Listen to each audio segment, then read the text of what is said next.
ना से रोग हरे सब पीरा, जपत निरंतर हनुमत बीरा।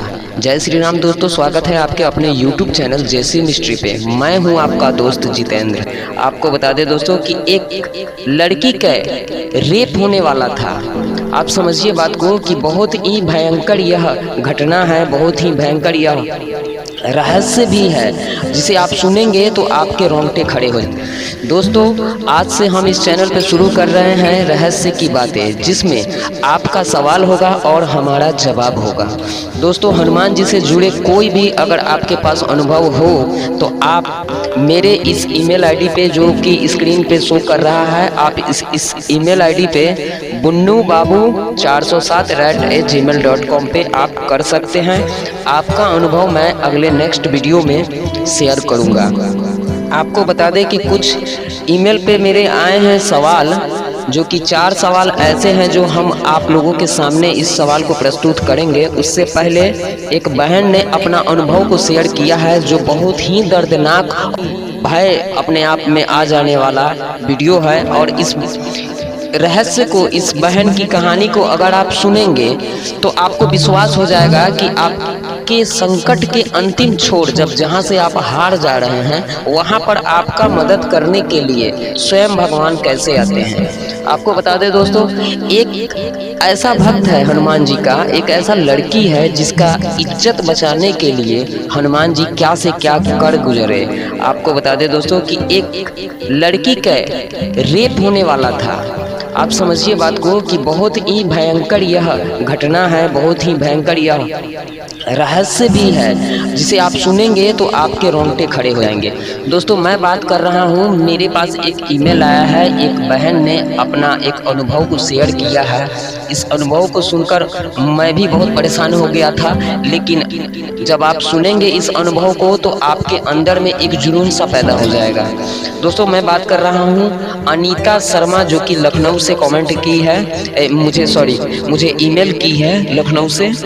ये बताती है कि एक दिन की बात है भैया, मैं अपने घर में सो रही थी और गर्मी का महीना था। यह पिछले साल 2023 की बात है, पिछले साल की बात है, अप्रैल का महीना था और मैं अपने घर में सो रही थी। उस दिन मेरे मम्मी पापा कहीं गए हुए थे, किसी के शादी में गए हुए थे, और मैं और मेरा छोटा भाई अपने घर पर ही अकेले थे और मैं सो रही थी। और मेरे घर के बगल में, यानी कि एक मान लीजिए कि फ्लैट है, और फ्लैट के रूम के ही सामने अपोजिट रूम में डकैती हो रहा था। दोस्तों, यह बहुत ही अद्भुत घटना है जो बताती हैं अनीता जी कि उस रूम में डकैती हो रहा था और रात के बज रहे थे 11। रात के 11 बज रहे थे। तो अनीता को गर्मी बहुत ज़्यादा लग रही थी, उस समय गर्मी का महीना था। तो अनीता नहाने चली गई और उसका छोटा भाई रूम में सो रहा था। बात कर रहे हैं दोस्तों कि जब अनीता बोलती है कि भैया मैं जब नहा रही थी अंदर में, तो बाहर से कोई भी चीज़ गिरने का आवाज़ आ रहा था और मैं बहुत ही ज़्यादा डर गई कि घर में तो मैं हूँ और मेरा एक छोटा भाई है और भाई सोया हुआ है, ये कौन है।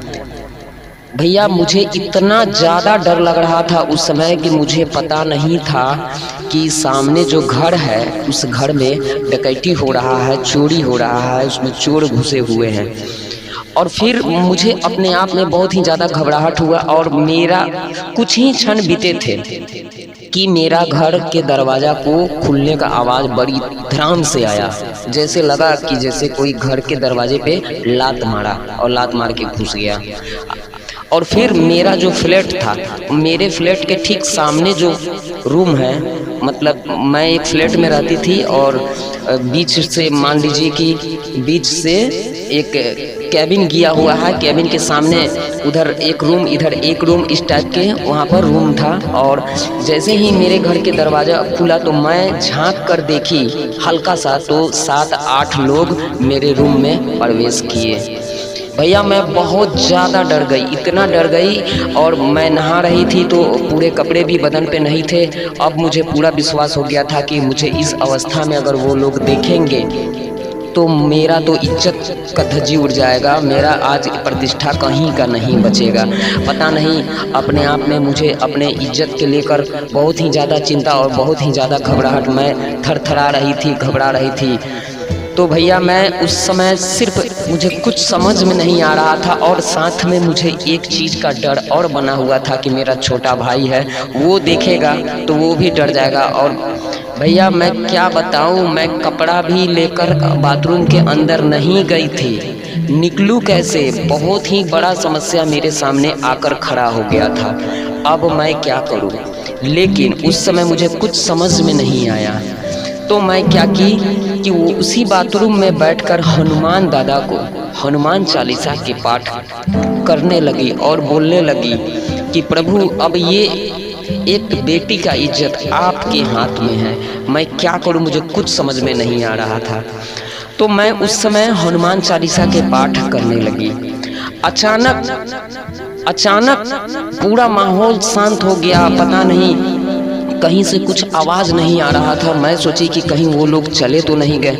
मैं थोड़ा सा गेट को, बाथरूम के जो गेट था उसको खोलकर बाहर देखी, तो उस समय वहाँ कोई नहीं था। तो हिम्मत करके मैं बाहर आई, और आने के बाद देखी तो वहाँ कोई नहीं था। जो रूम के बाहर लोग के, बहुत सारे लोगों की आवाज़ आ रहे थे। तो मैं फटाफट अपना कपड़ा को चेंज की और चेंज करके बाहर गई। अपने भाई को देखी, सबसे पहले मेरा भाई सोया हुआ था, उसे कोई किसी प्रकार का कोई दिक्कत नहीं हुआ।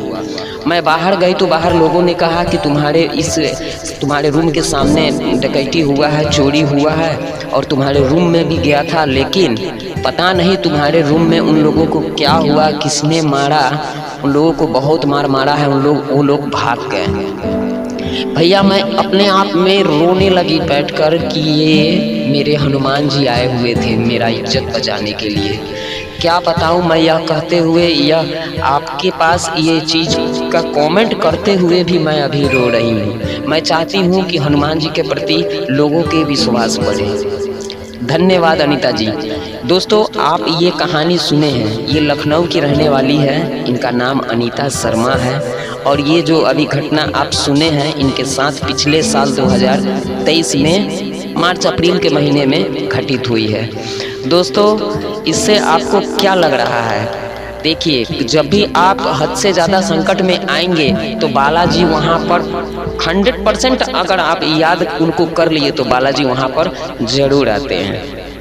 दोस्तों मैं आपको बता दूं, आगे 4 सवाल जो और आए हैं मेरे ईमेल पे, आपको बता दें ये 4 सवाल है। पहले आया है नीलम वर्मा।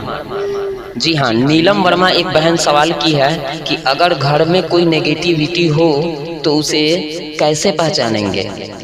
देखिए बहन, सबसे पहले तो आपको बता दूं मैं कि मेरे इस चैनल पे कभी भी तांत्रिक वाला कोई भी वीडियो प्रसारित नहीं होता है, लेकिन आप जो सवाल किए हैं इस सवाल का जवाब मैं आपको सिर्फ इतना ही कहूँगा कि आप, अगर आपको लगता है कि आपके घर में कोई नेगेटिविटी ऊर्जा है तो आप एक काम कर सकते हैं, आप शाम को और सुबह में हनुमान चालीसा के पाठ कर सकते हैं। अगर नहीं करने का समय है तो आप हनुमान चालीसा बजाकर, आप मोबाइल में बजा लीजिए, कहीं भी चलाकर आप छोड़ दीजिए और आप सुन भी सकते हैं। और कोशिश कीजिए कि आप सुंदरकांड के पाठ सप्ताह में 1 दिन मंगलवार को कीजिए, और देखिए फिर आपको ऐसा अनुभव बिल्कुल नहीं आएगा, क्योंकि यह हजारों भक्तों का अनुभव है कि विकट से विकट, खतरनाक से खतरनाक संकट भी सुंदरकांड के पाठ हनुमान चालीसा से दूर हो जाते हैं।